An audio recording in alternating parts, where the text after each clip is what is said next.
It was a night unlike any other. The sky had turned a shade of ominous gray, heavy clouds looming overhead, pregnant with the promise of a deluge. The tiny village of Willowbrook lay nestled amidst a labyrinth of old, gnarled trees, their branches clawing at the heavens, creating an eerie canopy over the solitary road.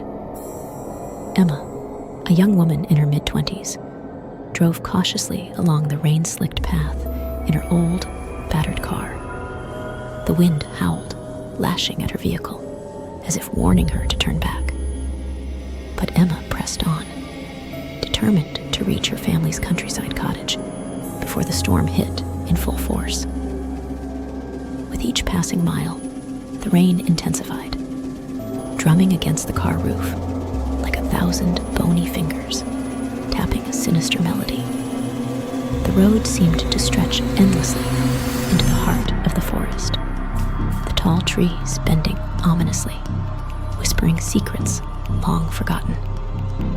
As she navigated the treacherous curves, a faint flicker of light caught Emma's eye. A dilapidated sign emerged from the gloom, almost hidden amidst the foliage. Ravenwood Manor, 5 miles ahead. A shiver ran down her spine. The stories surrounding Ravenwood Manor were infamous in these parts.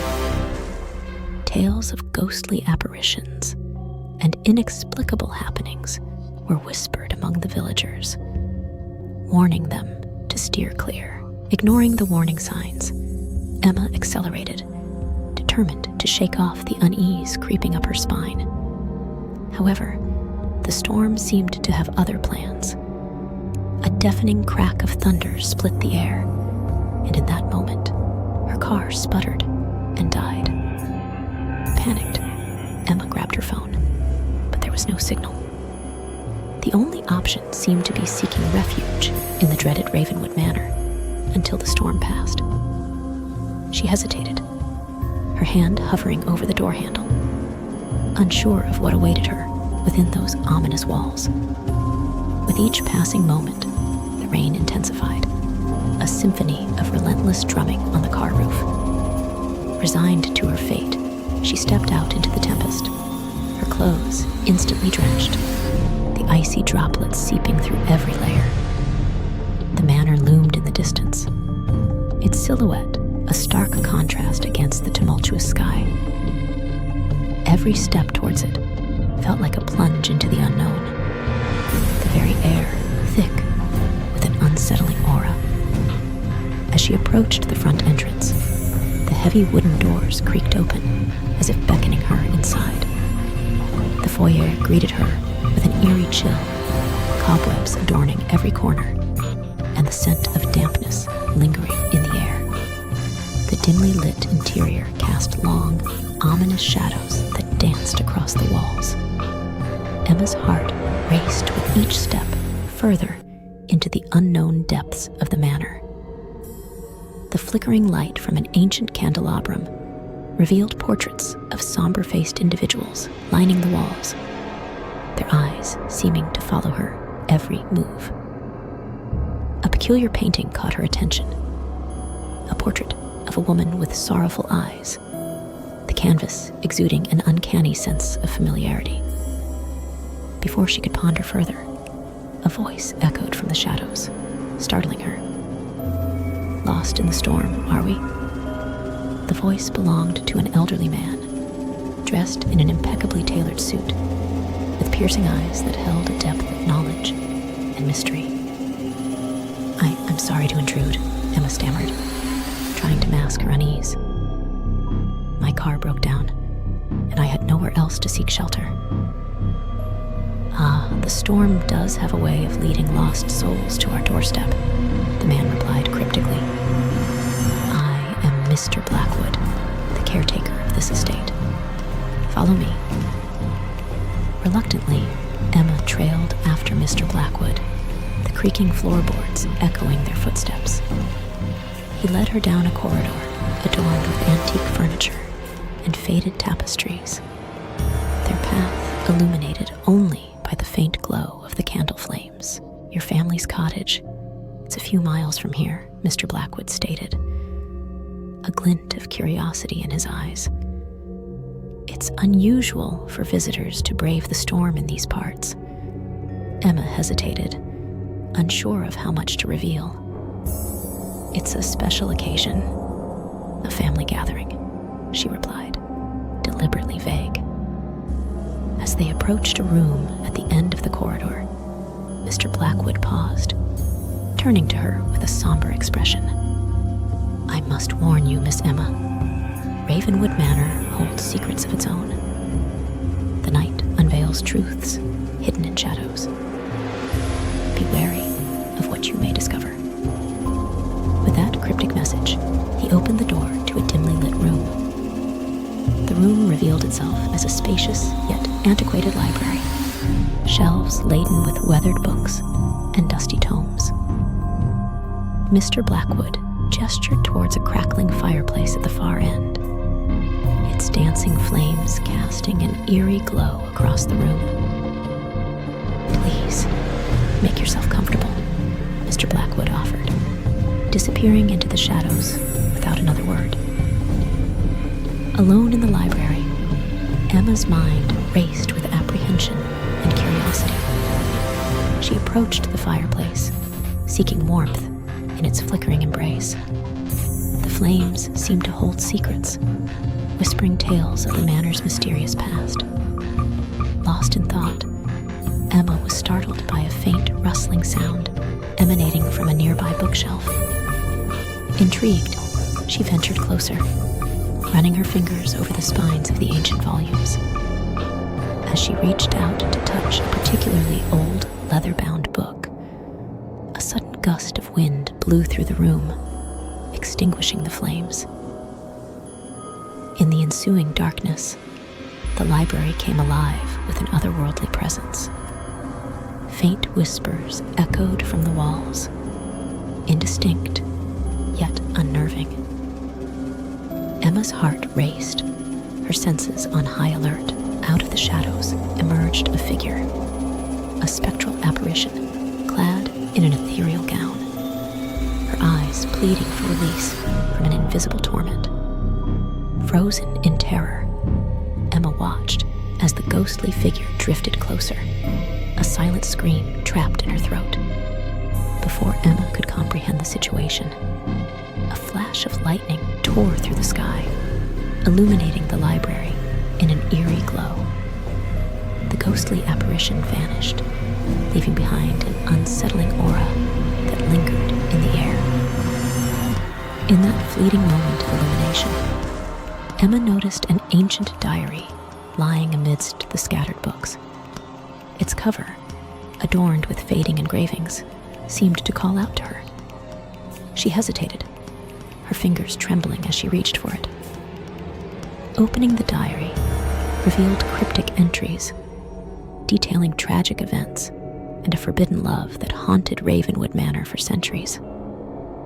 The pages whispered of a curse that tethered lost souls to this earthly realm.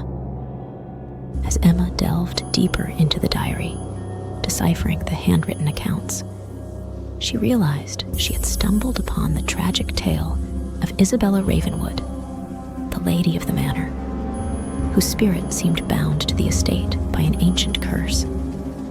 The storm raged outside, echoing the turmoil within Emma's heart.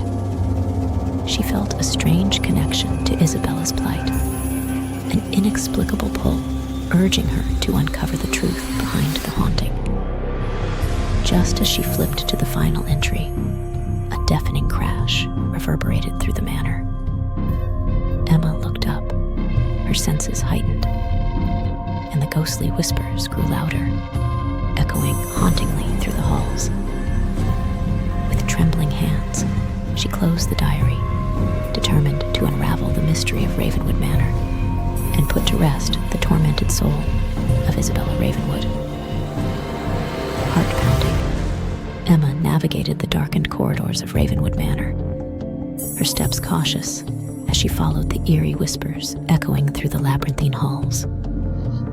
Each flickering candle seemed to cast elongated shadows, that danced along the walls, heightening the sense of foreboding that enveloped the ancient estate.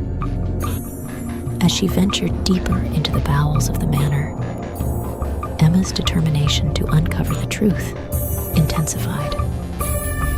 The diabolical storm outside mirrored the turmoil within, the tempestuous night concealing secrets she was determined to unearth. The whispers guided her to a concealed chamber tucked away behind a tapestry, its threads frayed with age. With trembling fingers, she pushed aside the heavy fabric, revealing a hidden passage leading downwards. The staircase descended into darkness, the air growing colder with each step. Emma's courage wavered, but the haunting whispers urged her onward, their ethereal voices both compelling and unnerving.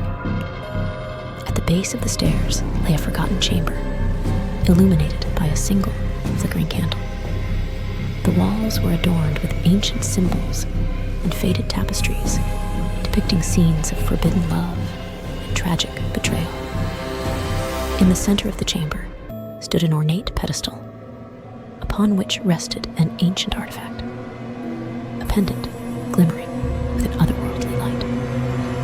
As Emma approached, a spectral figure materialized before her, the translucent form of Isabella Ravenwood. You can see me." Isabella's voice, ethereal yet filled with sorrow, echoed in the chamber. "Yes," Emma replied, her voice barely above a whisper. "I found your diary, Isabella. I want to help you." Isabella's translucent form wavered, flickering like a candle in the wind. "The curse. It binds me to this place, to the pendant. Break it, and my soul may find peace." With trembling hands, Emma reached for the pendant, feeling an electric surge coursing through her veins as she grasped it. The chamber trembled, the very foundation of Ravenwood Manor shaking as if protesting the impending liberation. Suddenly, a menacing presence loomed behind Emma, a dark force, the embodiment of the curse guarding Isabella's spirit. Its chilling touch sent shivers down her spine, threatening to consume her very being. Summoning all her resolve, Emma held the pendant aloft, invoking an ancient incantation she had read in Isabella's diary. A blinding light erupted from the pendant, engulfing the chamber in a radiant glow. The force recoiled, shrieking in agony as the curse began to unravel. Isabella's spirit glowed with ethereal brilliance, her eyes brimming with gratitude as she ascended towards the heavens. Finally released from the shackles of the curse, the manor fell silent, the storm outside gradually subsiding, as if nature itself acknowledged the lifting of a centuries-old curse. Emma made her way back to her car, the weight of the night's events lingering in her thoughts. With the pendant safely tucked away, she drove towards her family's cottage, carrying with her the secrets of Ravenwood Manor and the bittersweet tale of Isabella Ravenwood, the tragic lady whose spirit found solace at last.